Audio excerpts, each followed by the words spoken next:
안녕하십니까. 세무사랑 프로 활용 레시피의 원천징수와 4대 보험을 강의할 최대영 세무사입니다.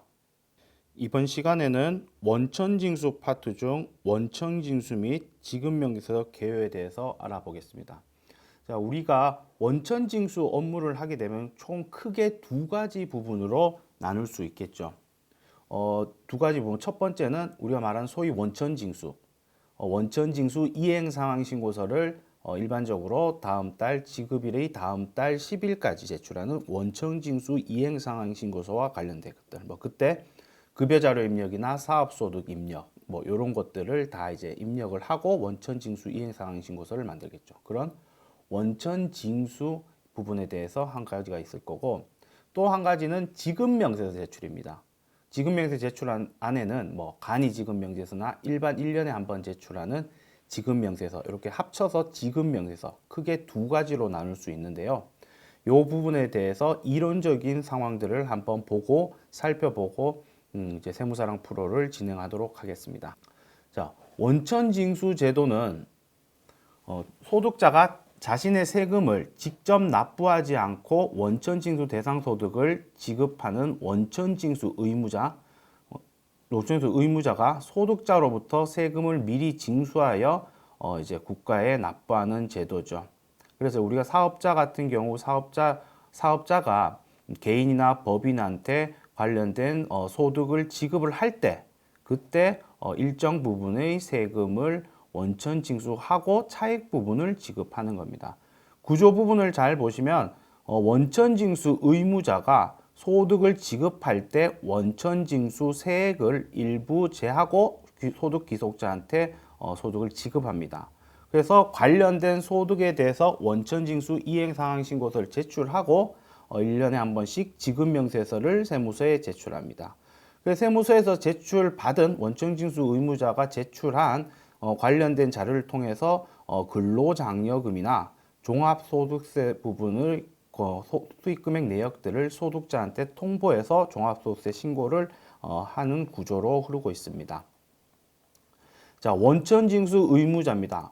원천징수 의무자는 원천징수 대상소득 또는 수익금액을 지급하는 개인이나 법인입니다.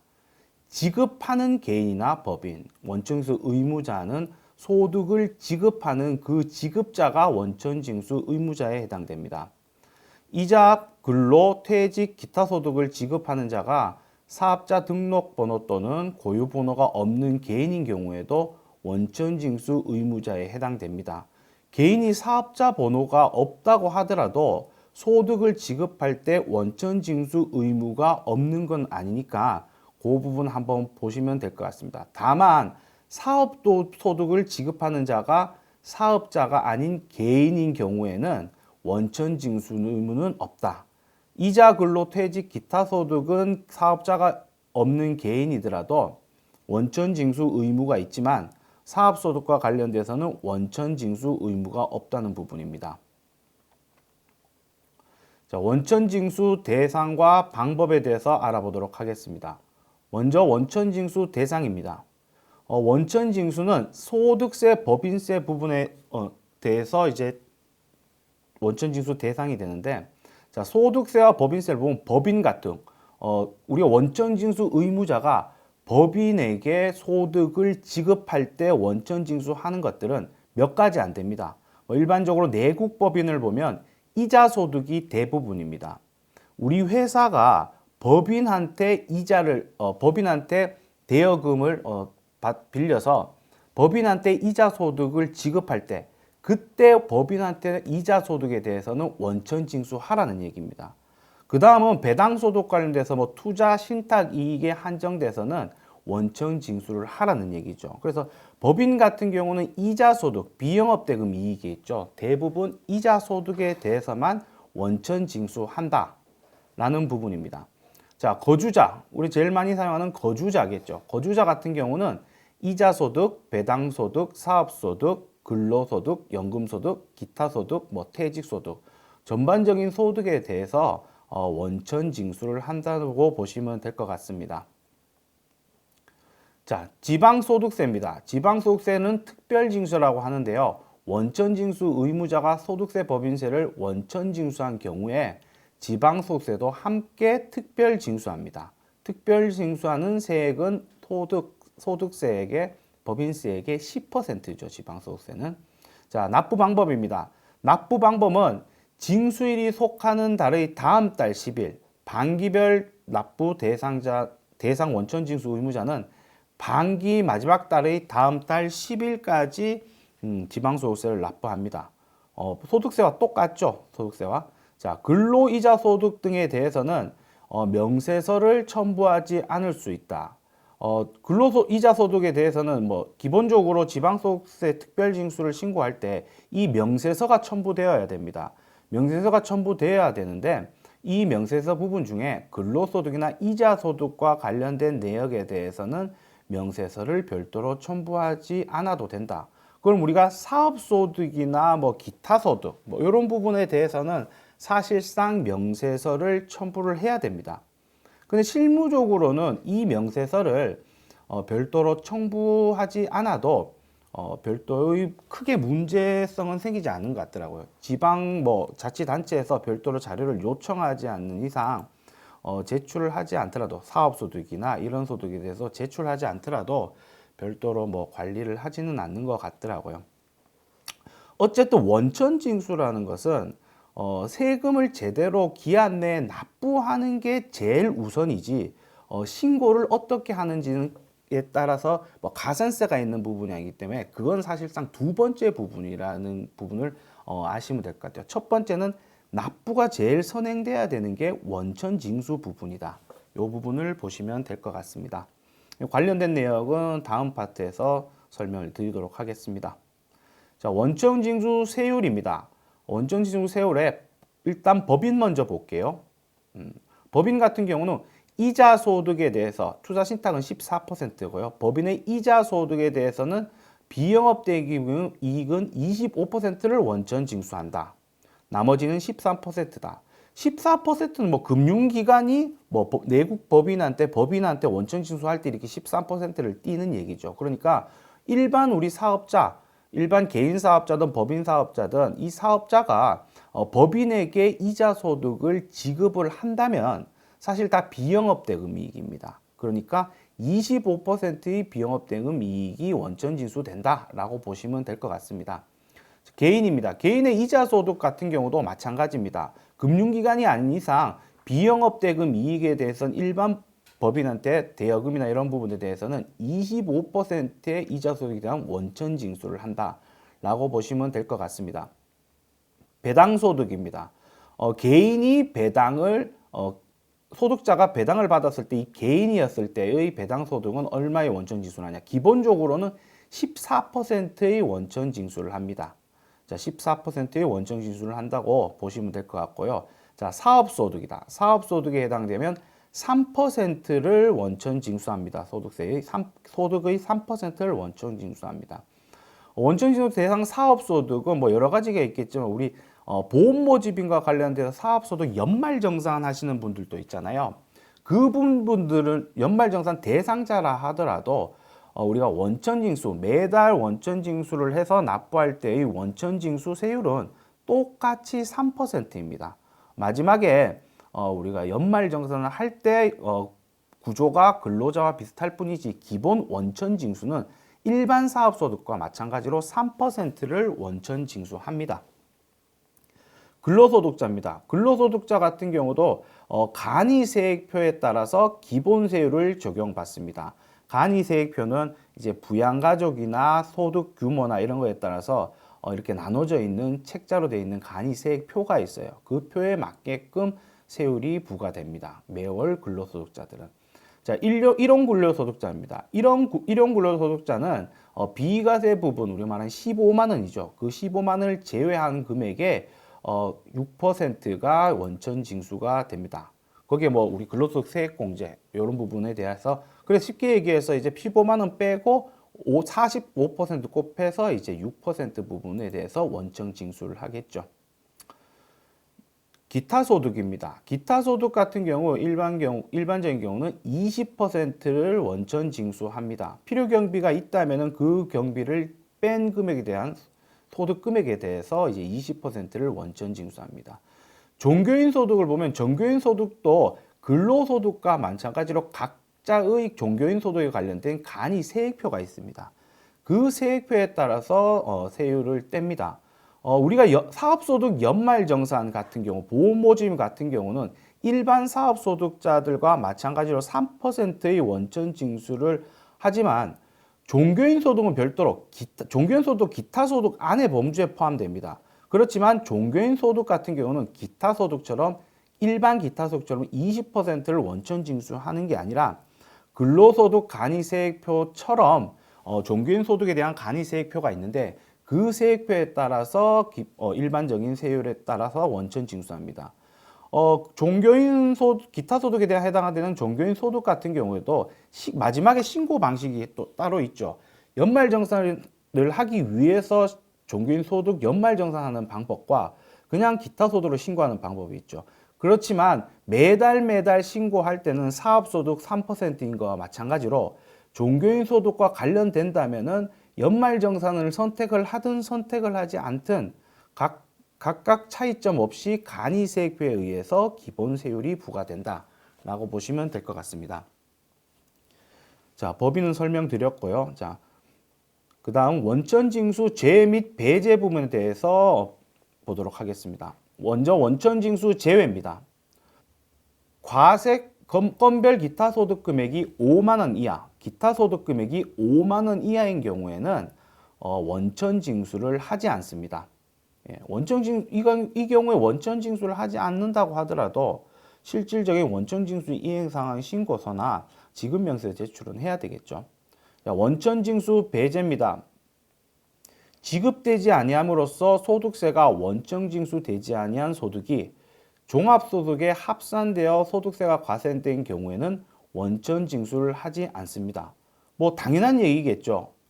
소득 귀속자가 벌써 종합소득세 신고를 했어요. 그래서 관련 세금을 다 납부했죠. 그럼 재차 원천 징수를 할 이유가 없죠. 그래서 배제 부분입니다. 납세 의무자가 이미 종합소득세 과세표준 확정신고를 납부한 경우 마찬가지입니다. 이 부분 납부한 경우에도 원천 징수 의무가 없습니다.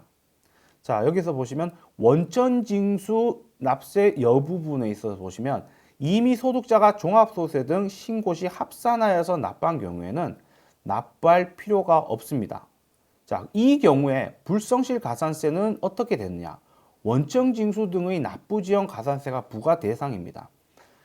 소득 귀속자가 소득세 신고를 해서 기본적인 그 귀속자의 세금은 납부가 됐어요. 그렇기 때문에 원천 징수 의무는 없지만 정상적인 원천 징수를 해야 되는데 하지 않았기 때문에 원천 징수와 관련된 납부 지형 가산세는 부과 대상이라는 겁니다. 자, 지급 명세서 제출 여부입니다. 원천 징수 대상 소득에 대해서 원천 징수 여부와 관계없이 지급 명세서는 제출을 해야 됩니다. 지급명세서 미제출 시 어떻게 되냐? 당연히 제출해야 되니까 지급명세서를 미제출할 때 가산세 적용 대상입니다. 예를 들어서 법인 같은 경우 이제 원천징수 의무자가 법인한테 배당을 지급한다. 법인한테 배당을 지급한다. 그럼 배당에 대해서 원천징수를 해야 될까요? 원천징수 하지 않죠. 투자했다 이익이 아닌 이상 배당 소득에 대해서는 원천 징수를 법인에게 하지 않습니다. 원천 징수 법인에게 하지 않기 때문에 실질적으로 원천 징수 이행 상황 신고서에 그 부분은 작성을 하지 않아도 됩니다. 그렇다고 해서 그럼 지급 명세서는 어떻게 될까요? 법인에게 이제 배당 소득을 지급할 때 원천 징수 의무는 없더라도 지급 명세서는 반드시 제출해야 됩니다. 다음 연도 2월 말일까지 지급 명세서는 반드시 제출한다. 법인에게 일반적인 배당을 지급을 한다. 지급할 경우 원천징수 의무가 없어서 원천징수는 하지 않아서 원천징수 이해상환 신고서는 작성하지 않지만 그렇지만 지급명세서는 반드시 다음 연도 2월 말일까지 배당 소득에 대한 지급명세서를 제출해야 된다. 이런 부분도 기억하시면 좋을 것 같습니다. 소액부 진수입니다. 세액이 1,000원 미만일 때에는 원천징수를 하지 않습니다. 다만 이자소득, 거주자의 이자소득에 대해서는 1,000원 미만이더라도 원천 징수합니다. 자, 1,000원, 세액이 1,000원 미만이다. 자, 일용 근로자에게 일당을 한꺼번에 지급한 경우에는 소득자별로 지급액에 대한 원천 징수세액 합계액을 기준으로 소액부 징수 대상 여부를 판단합니다. 원천 징수라는 것은 기본적으로 지급을 할 때 몇 퍼센트를 떼는 겁니다. 지급 기준이에요. 그러니까 일용직 근로자를 매일매일 지급을 한다. 그럼 매일 지급 기준으로 계속해서 원천 징수를 할 때 매일 지급한 금액이 1,000원 미만에 해당된다면 원천 징수를 하지 않는다. 예를 들어서 매일 지급한 경우에 매일 지급한 금액이 900원이다. 그럼 원천 징수 안 하겠죠. 그런데 이틀치를 합쳐서 한 번에 지급한다. 이틀치를 한 번에 지급하면 900원이 두 번이고 1,800원이 되겠죠. 1,800원을 이틀치 마지막 날에 지급할 때는 이 소액부 징수에 해당되지 않아서 원천 징수를 하고 납부를 해야 되는 겁니다. 소액부 징수와 관련돼서는 지급 기준에서 모든 것을 판단합니다. 내가 소득자한테 소득 금액을 지급을 했었을 때 별로 그 기준을 판단을 한다. 소액부 징수는. 이렇게 보시면 될 것 같습니다. 원천 징수 시기입니다. 원천 징수 시기는 기본적으로 당연히 원천 징수는 지급하는 때에 원천 징수합니다. 원천 징수 시기는 지급하는 때 원천 징수한다. 다만 일정 시점까지 지급하지 않은 경우에는 원천 징수 시기 특례가 적용돼서 원천 징수 시기에 지급한 것으로 보아서 원천 징수합니다. 실질적으로 원천 징수나 지급 명세서는 우리가 명칭으로는 원천 징수 지급 명세서, 지급 명세서는 지급할 때 명세서를 제출할 것 같잖아요. 원천 징수도 모든 게 지급 기준이고. 그런데 실질 크게 보시면 이렇게 원천 징수나 이런 부분에서 잘 보시면 결과적으로는 소득자의 기속연을 확정짓기 위한 게 원천 징수 내지 지급 명세서 제출이라고 보시면 돼요. 그 말은 뭐냐면 결과적으로 기속연도를 확정시켜야 되는데 소득을 지급하지 않았는데 세금을 먼저 뗀다? 이런 부분은 좀 그렇잖아요. 세금을 지급하지도 않았는데 세금을 먼저 상대방 소득자의 세금을 먼저 이렇게 원천 뗀다는 거는 좀 불합리하기 때문에 그럴 때는 지급을 할 때 지급할 때 일정 부분을 떼서 이제 국세청에 신고하라 이런 부분이거든요. 그래서 지급을 할 때 떼는 부분은 사실은 귀속연을 맞추기, 귀속연을 확정하기 위해서 결과적으로 하는 부분입니다. 그래서 이 원천징수 특례는 기속연에 맞지 않을 때, 그러니까 지급을 할 때 원천징수를 하는데 그러면 원천징수 2022년 12월에 지급해야 될 거를 2023년 1월에, 2023년 5월에 지급을 하면은 그러면 그때 신고해야 될까? 이 부분은 그렇게 하면 안 되고 원천징수 시기 특례를 적용해서 원천징수를 한 것처럼 보고 모든 신고를 하라는 얘기입니다. 그래서 이 원천징수 특례 부분 중요하니까 한번 유심히 한번 보도록 하겠습니다. 도표로 보게 되면 근로소득 기준으로 한번 볼게요. 근로소득이라면 근로소득의 1월 귀속분에서 11월 귀속분의 근로소득은 11월까지 지급을 하지 않았다면 12월에 지급한 것으로 보는 겁니다. 그러면 12월 귀속분의 급여에 대해서는 어떻게 하냐? 12월분의 급여에 대해서는 2월 말일까지 지급을 하지 않았다면 2월 말일까지 지급한 걸로 봐라 라는 부분입니다. 지급명세서는 어떠냐면은 이렇게 특례가 적용되는 지급명세서들은 원래 지급명세서는 지급한 과세년도의 다음 연도의 일정 부분에 일정 기간에 이렇게 지급명세서를 제출하게 되겠죠. 지급한 과세년도입니다. 그런데 원천징수 특례는 요때 지급한 걸로 봐서 원천징수를 하라는 이 원천징수 특례에 해당되는 사항들의 지급명세서는 과세기간 종료일, 우리가 말하는 12월 31일이겠죠. 만약에 이 같은 경우에 12월 달에 급여를 지급하지 않더라도 2월, 3월 이렇게 지급을 하더라도 어쨌든 지급명세서에 대해서 원천징수 특례에 해당되면 지급명세서에 대해서는 12월 31일에 지급한 걸로 보고 지급명세서를 제출하라 라는 얘기입니다. 그러면은 어쨌든 결과적으로 제가 아까 얘기한 것처럼 모든 게 결과적으로는 연을 맞추기 위한 구조로 보시면 됩니다. 왜? 12월 달에 미지급한 거를 3월 달에 지급을 하더라도 너희는 2월 달에 지급한 걸로 봐서 원천징수 이행상환신고를 작성하고 3월 10일까지 납부 신고를 해라. 지급명세서도 특례에 해당되니까 과세연도인 12월 31일에 지급한 걸로 봐서 근로소득 같은 경우 내년 3월 10일까지 지급명세서를 제출해라. 이런 부분입니다. 그래서 사실 표면적으로는 지급 기준에서 모든 원천징수가 이루어지는 거지만 결과적으로 보면은 모든 신고들이 기속연을 기준으로 모든 게 이루어진다는 것을 볼 수 있습니다. 자, 특례 대상들은 이렇게 한 5가지 정도로 이제 볼 수 있는데요. 각각 내역에 대해서 한번 살펴보도록 하겠습니다. 좀 전에 설명드린 것처럼 근로소득 같은 경우는 1월부터 12월까지 지급하지 않은 것은 12월 31일에 지급한 걸로 보고 원천 징수해라. 12월 분에 대해서는 2월 말일까지 지급하지 않은 경우 2월 말일까지 지급한 걸로 봐라 라는 부분이죠. 자, 이자 배당 소득입니다. 법인이 이익 처분 등에 따른 배당, 우리가 말하는 이제 배당금 지급이죠. 우리가 배당금을 우리 회사가 주주에게 배당금을 지급을 하는 부분입니다. 이 부분은 처분을 결정한 날부터 3개월이 되는 날까지 지급하지 않은 경우는 3개월이 되는 날 지급한 걸로 봐라.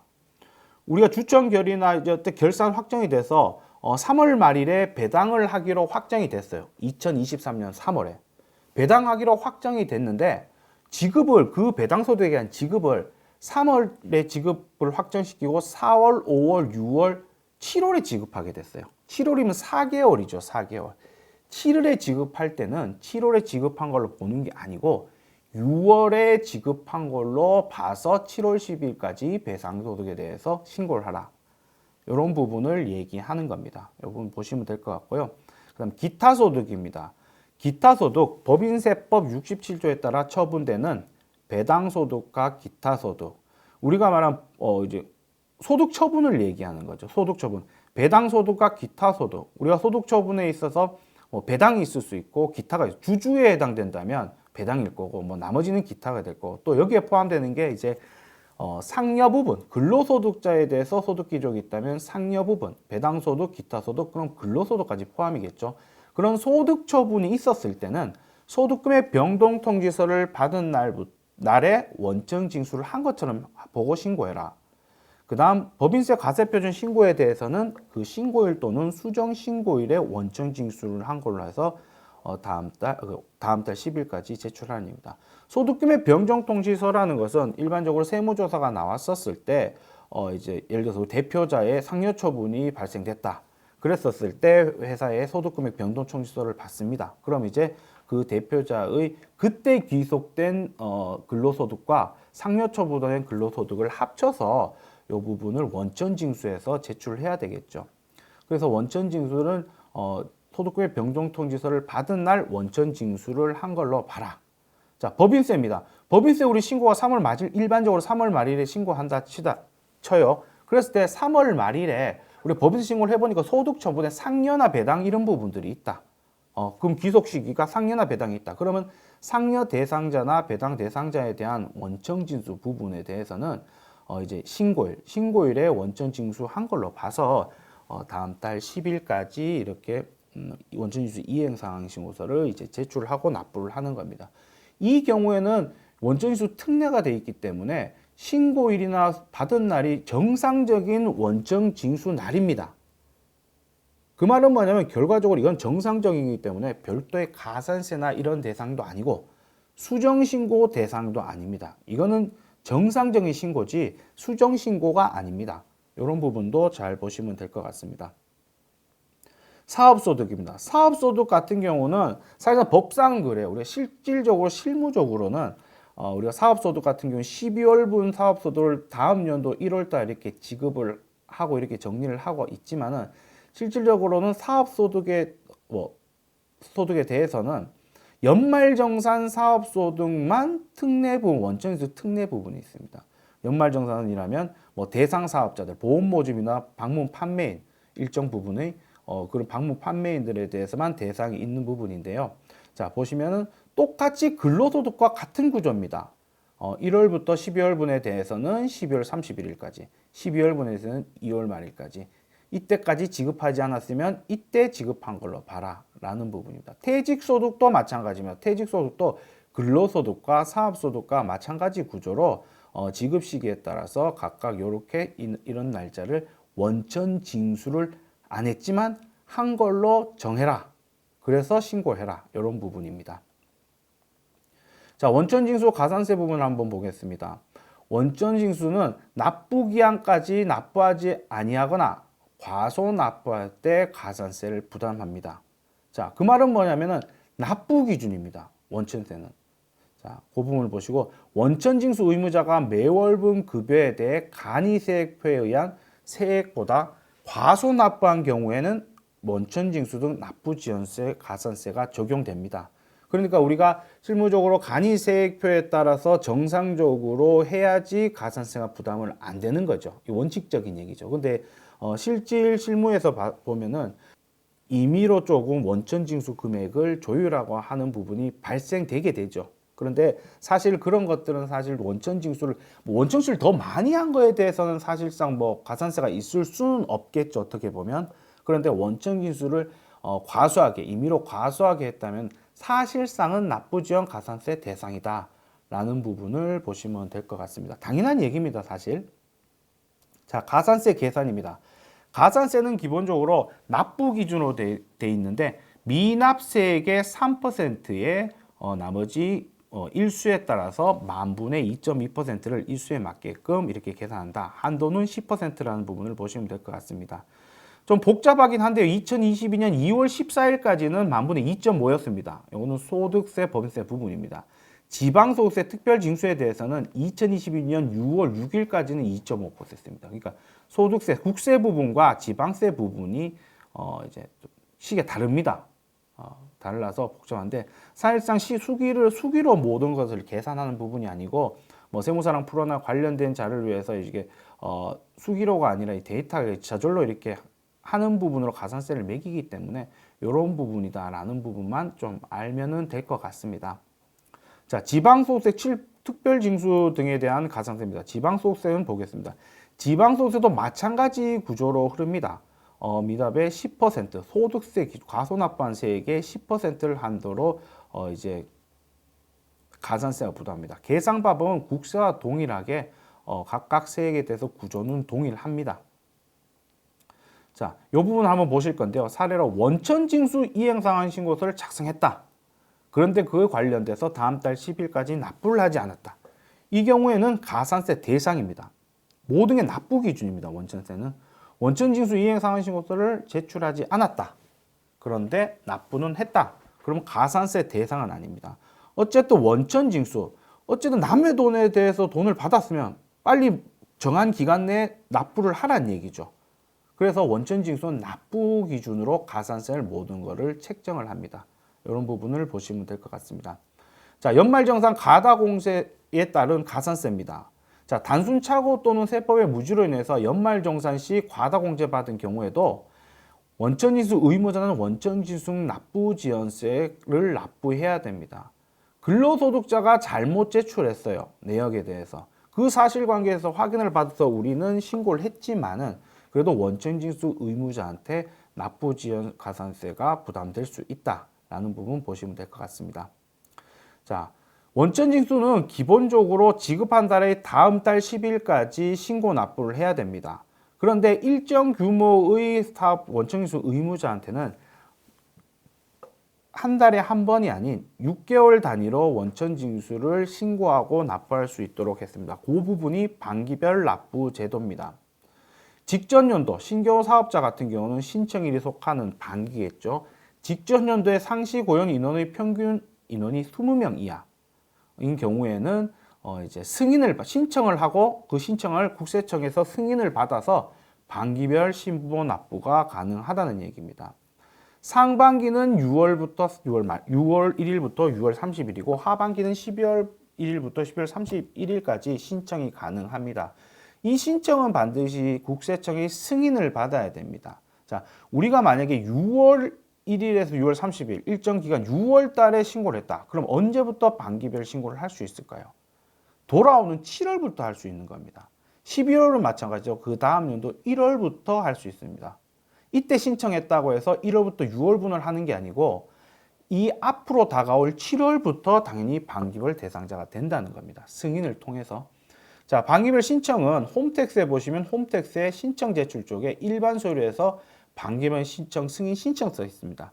그 승인 신청서에 맞게끔 신청을 하면 세무서에서 이제 승인에 대한 통보를 합니다. 그래서 그 승인 통보에 뜨면은 이제 그때부터는 반기별 대상자가 되는 겁니다.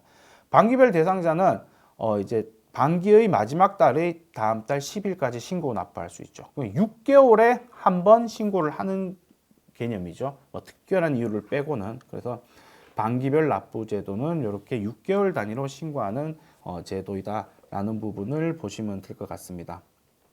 자, 원천세 신고 납부 부분입니다. 원천세 신고 납부 절차를 한번 볼 텐데요. 원천징수 이행상환 신고를 작성해서 징수일이 속하는 다음 달 10일까지 제출을 합니다.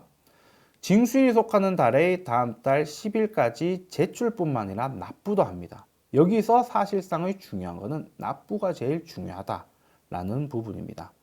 분납입니다. 원천징수 세액 같은 경우에는 기본적으로 근로소득 같은 경우는 간이세액표에 따라서 원천징수하지만 근로자 본인이 연간 세분함 수준에 맞게끔 원천징수 세액을 근로소득 간이세액표에 따른 80%, 100%, 120%로 조율할 수 있습니다. 그래서 근로자가 내가 원천징수를 100% 계속 해보니까 계속 너무 많은 연말정산을 할 때 계속 너무 많은 환급이 계속 나오더라. 그렇게 된다면 80%를 신청할 수 있겠죠. 반대로 우리가 연말정산을 해보니까 항상 너무 많은 세금을 납부하게 되더라. 라는 경우는 120%를 선택할 수 있겠죠. 이 세 가지를 선택할 수 있다는 거지 그 나머지 부분을 선택하는 건 아닙니다. 그래서 선택을 할 수 있다라는 부분을 보시면 됩니다. 이 선택을 해서 신청을 했다면 해당 과세기간 종료일까지 계속 적용을 해야 되는 겁니다. 이런 부분이 있습니다. 자, 연말정산 납부세액의 분납입니다. 자, 분납 대상에 대해서 한번 볼게요. 근로소득 연말정산 결과 추가 납부세액이 10만 원을 초과한 경우에는 2월분, 4월분 근로소득을 지급할 때까지 나누어서 납부가 가능합니다. 이제 10만 원 이하인 경우에는 2월 급여 지급 시 전액 원천 징수하는 거고요. 그래서 추가 납부세액이 10만 원을 초과하는 경우는 2월에서 4월분 근로소득을 지급할 때까지 나누어서 납부가 가능하다. 자, 이때도 지급 기준이 있죠. 예를 들어서 우리가 4월달 급여, 우리가 분납 신청을 했어요. 그래서 4월달 급여가 5월 달에 지급이 됐다. 그러면 나머지 마지막 분납은 언제 납부를 해야 될까요? 지급 기준이기 때문에 4월 달 급여를 5월에 받았다. 그럼 지급일인 5월이죠. 다음 달 10일인 6월 10일까지 분납을 납부해야 되는 겁니다. 이 분납도 지급 기준으로 모든 걸 이루어져야 된다. 2월, 3월, 4월의 귀속분에 대해서 지급이 다른 달이라면 그 달에 맞게끔 원천 징수를 해야 되는 부분입니다. 그래서 분납도 지급 기준이라는 것을 보시면 될 것 같습니다. 분납 방법입니다. 분납은 근로자는 원천징수 연말정산 추가납부세액이 10만 원을 초과하는 경우에는 이제 소득세액 공제신고서에 분납을 표시해서 원천징수 의무자에게 제출해야 되는 게 기본입니다. 자, 다만 분납 신청한 근로자가 분납 기간 중에 퇴사하거나 이제 하는 경우에는 이제 분납 금액 전액을 원천 징수합니다. 그러면 뭐냐면 우리가 2022년에 12월까지는 계속 근무자였는데 2023년 1월 달에 퇴사를 하게 됐어요. 우리 연말정산 2월 달에 하잖아요. 그래서 퇴사를 하게 됐어. 그래서 퇴사하게 됐었을 때 그 퇴사보다는 다르게 설명드릴게요. 우리가 2월 달에 대한 원천 징수를 신고를 했어요. 그래서 분납이 발생돼서 우리가 2월, 3월, 4월 지급분으로 지급을 해야 돼요. 지급을 해야 되는데 3월 중에 그 분납하려는 자가 퇴사를 했어요. 근로자가. 그럼 어떻게 되냐? 그러면 4월분까지 다 합쳐서 3월분에 이제 원천징수 부분을 납부를 하라는 이런 얘기입니다. 그래서 퇴사한 경우에는 퇴사 시에 분납 금액을 전액 원천징수를 한다라는 부분입니다. 자, 자, 원천징수에 대해서 알아봤고요. 이번에는 지급명세서입니다. 원천징수 관련돼서 원천징수 이행상황식을 작성하고 그 부분에 대해서 납부할 때는 사실 인적사항이 들어가지 않습니다. 소득자의 인적사항이 들어가지 않아요. 다만 원천징수 이행상황식에서만 보시면 몇 명, 얼마, 그래서 원천징수 금액 얼마 이렇게 나와 있죠. 인적사항이 들어가지 않아요. 그래서 인적사항을 확인하기 위해서 지급명세서를 사실상 제출을 하는 겁니다. 그래서 그 지급명세서에 대해서 한번 알아보도록 하겠습니다. 그래서 지급명세서는 인적사항, 소득자의 인적사항이 들어갑니다. 자, 제출 시기와 방법입니다. 제출 시기입니다. 근로소득, 퇴직소득, 사업소득, 종교인소득, 연금소득에 해당되는 것은 다음 연도 3월 10일까지 지급명세서를 제출합니다. 일용 근로소득 같은 경우는 지급일이 속하는 달의 다음 달 말일까지 꼭 제출해야 되니까 이 부분도 잘 보시면 될 것 같습니다. 그 외에 이자 배당이나 기타 소득 같은 경우에는 지급일이 속하는 연도의 다음 달 2월 말일까지 제출합니다. 종교인 소득 같은 경우는 기타 소득 보험제에 포함이 되죠. 그런데 종교인 소득은 별도로 기타 소득과 다르게 3월 10일까지 제출 기한이다. 지급명세서 이 부분을 보시면 될 것 같습니다. 원천징수 의무자가 휴업 또는 폐업한 경우에는 휴업 또는 폐업일이 속하는 달의 다음 달 말일까지 제출을 하게 되어 있습니다. 다만 일용직 근로소득은 폐업일이 속하는 달의 다음 달 말일까지 제출을 해야 된다. 폐업의 경우입니다. 자, 이 부분은 휴폐업 등 수시 제출, 자, 휴업이나 폐업을 하거나 아니면은 별도로 수시 제출도 할 수 있어요. 예를 들어서 수시 제출이라는 것은 우리 세무사 사무실 같은 경우 이럴 수 있겠죠. 우리가 기장거래처가 아니라 이렇게 한 번씩 소득세 신고나 소득세 신고나 부가세 신고를 이렇게 해주는 이제 거래처가 있어요. 업체가 있어요. 그런데 원천징수나 이런 업무를 기본적으로 하지 않았다가 별도로 원천징수 소득이 발생돼서 그 건에 대해서만 원천징수를 우리 세무사 사무실에 좀 신고 좀 해주십시오. 라고 하는 부분들이 발생되죠. 그래서 그 소득이 만약에 사업소득이다.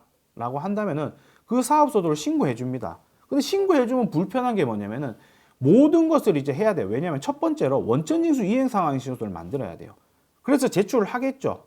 제출을 하게 된다면은 그거는 바로 제출을 하면 돼요. 근데 그 다음 달에 또 어떻게 하냐? 그 지급한 달의 다음 달에 사업소득이라면 기본적으로 거주자에 해당된다면 사업소득 간이지급명세서를 제출해야 돼요. 그럼 간이지급명세서를 제출했어. 그것까지는 괜찮겠죠. 그나마. 다음 달 어차피 원천징수는 지급한 달에 다음 달 10일이니까 10일 날 지나고 나서 지급명세서까지 같이 제출하면 되니까. 그런데 우리가 1년에 한 번 제출하는 사업소득에 대한 지급명세서 제출이 힘듭니다. 지급명세서 제출을 그러면 이걸 기다렸다가 다음 연도 3월 10일까지 제출하려면 그걸 체크해갖고 하기 힘들겠죠, 현실적으로. 그런 것 같은 경우에는 사실상 수지 제출을 이용하면 됩니다. 수시로 제출하면 미리 제출한다는 얘기죠. 지급명세서는 다음 연도 3월 10일이나 2월 말까지 제출할 건데 우리가 미리 제출하겠습니다. 라는 부분. 이 수시 제출은 사실상 조심스럽게 다뤄야 됩니다. 이렇게 수시 제출을 하고 나서 우리 정상적인 지급명세서 제출 기간에 또 한 번 제출하면 중복이 되거든요. 덮어 쓰는 게 아니라. 그렇기 때문에 수시 제출은 할 수는 있지만 유심히 보고 가급적이면 특별한 이유가 아니면은 사용하지 않는 게 오류 방지에는 좋을 것 같습니다.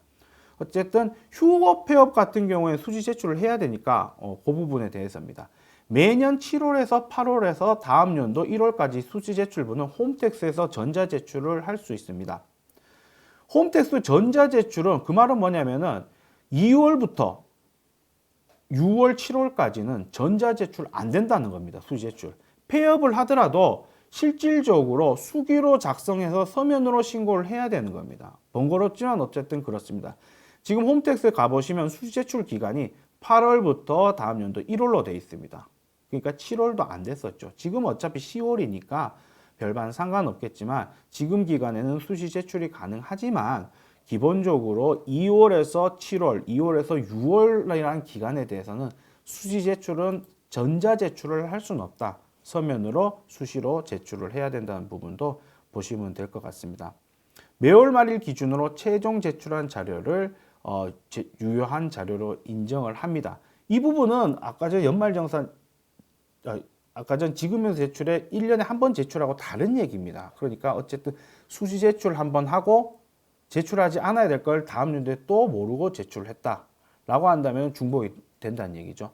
휴업 폐업 같은 경우는 수시 제출하고 더 제출할 이유가 없겠죠. 그런데 아까 제가 설명드렸던 뭐 일시로 이제 신고를 의뢰하거나 이런 부분에 해당 사항이 있으면 수시 제출을 이용하는 것도 이제 고려해 볼 수 있다라는 부분입니다.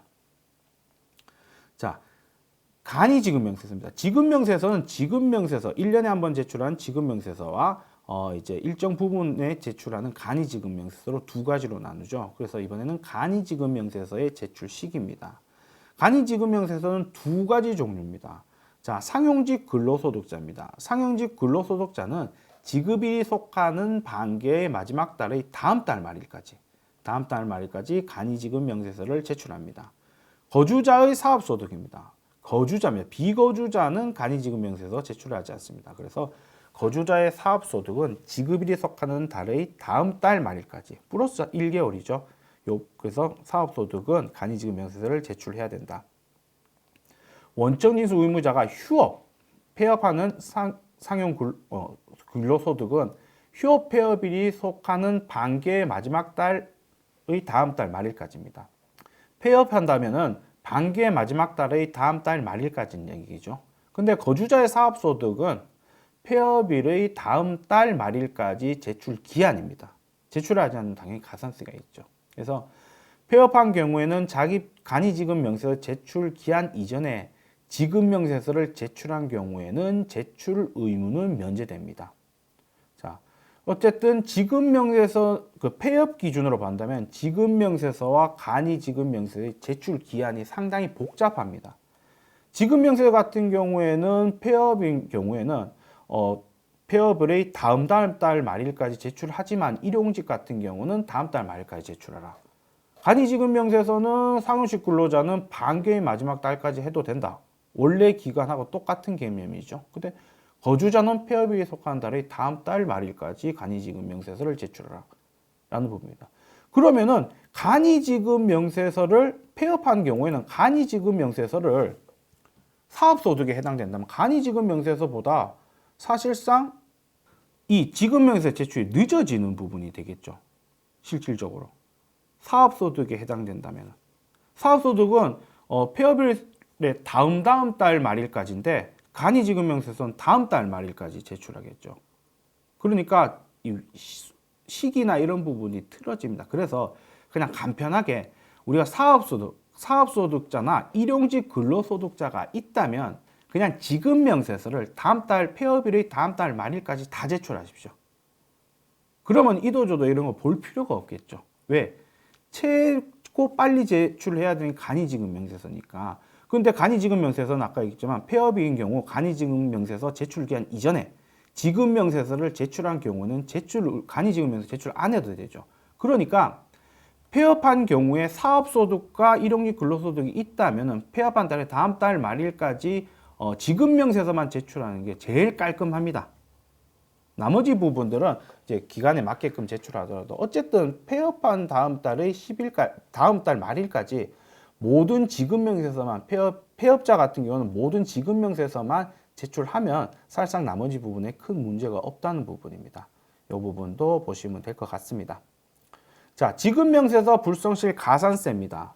자, 지급명세서를 정상적으로 제출하지 않거나 불분명하게 제출한 경우에는 지급금액의 1%, 일용직 같은 경우는 0.25%를 이제 가산해서 징수합니다.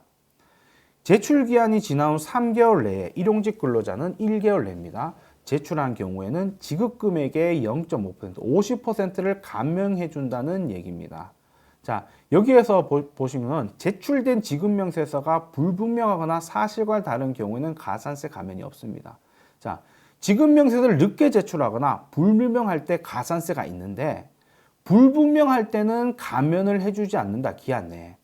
다만 늦게 제출했었을 때 3개월 내에 이렇게 제출하게 된다면 감면을 해준다는 부분입니다. 이 부분은 잘 구분하시면 될 것 같습니다. 간이지급명세서도 마찬가지로 0.25%로 가산세가 있습니다. 근로소득자, 일용직 근로소득의 지급명세서의 가산세와 동일한 구조라고 보시면 될 것 같습니다.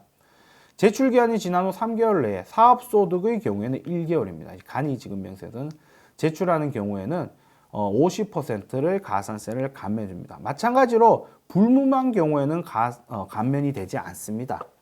늦게 제출할 때만 감면에 해당됩니다.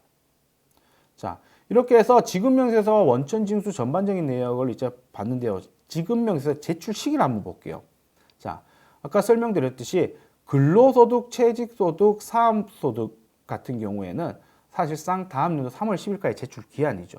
그렇지만 6월 10일까지 플러스 3개월이죠. 6월 10일까지 늦게 제출했다면 50% 경감해준다. 일용직 근로소득 같은 경우에도 제출 기한에 플러스 1개월까지는 늦게 제출한다면 감면해준다. 이자 배당 기타 소득에 대해서는 플러스 3개월이니까 다음 연도 5월 말일까지는 감면해준다. 그 다음 간이지급 명세서 같은 경우에는 상용직 근로소득자 부분은 상반기는 10월, 하반기는 이렇게 해서 플러스 3개월까지는 늦게 제출했었을 때는 50% 경감을 해준다는 얘기입니다. 자, 마지막으로 원천징수 이행상황서, 우리 원천징수 이행상황 신고서와 지급명세서를 간단하게 비교를 한번 해보도록 하겠습니다. 자, 원천징수 이행상황 신고서의 목적입니다. 기본적인 목적이 어쨌든 보시면 되는데요. 원천징수 이행상황 신고서는 원천세 신고 납부를 위해서 이행상황 신고를 작성해서 납부를 하는 겁니다. 지급명세서는 그 귀속자들을 확인 위해서 그 원천징수의 그 금액을 귀속자들을 확인하기 위해서 종합세 신고를 위해서 지급명세서를 제출합니다. 간이지급명세서는 사실 국세나 이런 세금과 관련이 없습니다. 우리가 말하는 근로장려 세제나 이런 거에 대한 소득 파악을 빨리빨리 하기 위해서 간이지급명세서를 제출합니다.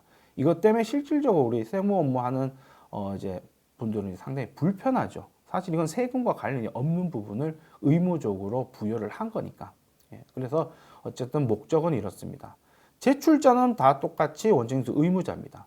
자, 여기 보시면은 원천징수 이해상황 신고서는 소득자의 인적사항이 없습니다. 그러니까 지급명세서를 1년에 한 번 인적사항이 있는 것을 제출해서 원천징수 이행상 그 회사의 원천징수 의무자의 회사에 신고한 원천징수 신고서의 금액과 지급명세서 그 회사가 제출한 지급명세 금액 인적사항이 들어간 지급명세 금액을 제출해서 두 개가 맞아야 되겠죠. 딱 들어맞아요.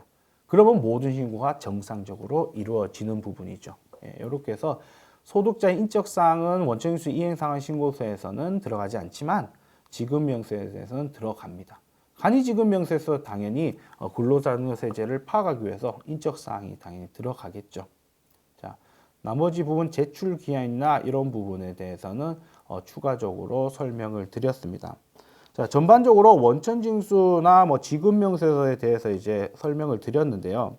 이제 원천징수나 4대 보험 이런 세무사랑 프로를 활용해서 이렇게 하기 위해서는 기본적으로 원천징수가 어떤 건지, 지급명세서가 어떤 건지 이론적 지식이 바탕이 돼 있어야 원천징수 프로그램 활용도 잘 할 수 있는 겁니다. 그래서 원천징수에 대한 이론적 지식, 언제 제출 기한이고 왜 이렇게 원천징수를 해야 되고 원천징수를 어떤 식으로 해야 되고 왜 이렇게 되는지나 이런 부분은 이론을 통해서 이해를 잘 하신다면은 세무사랑 프로를 좀 더 효과적으로 빨리 활용을 할 수 있으실 겁니다. 이상으로 원천징수 및 지급명세서 개요에 대해서 알아보았습니다.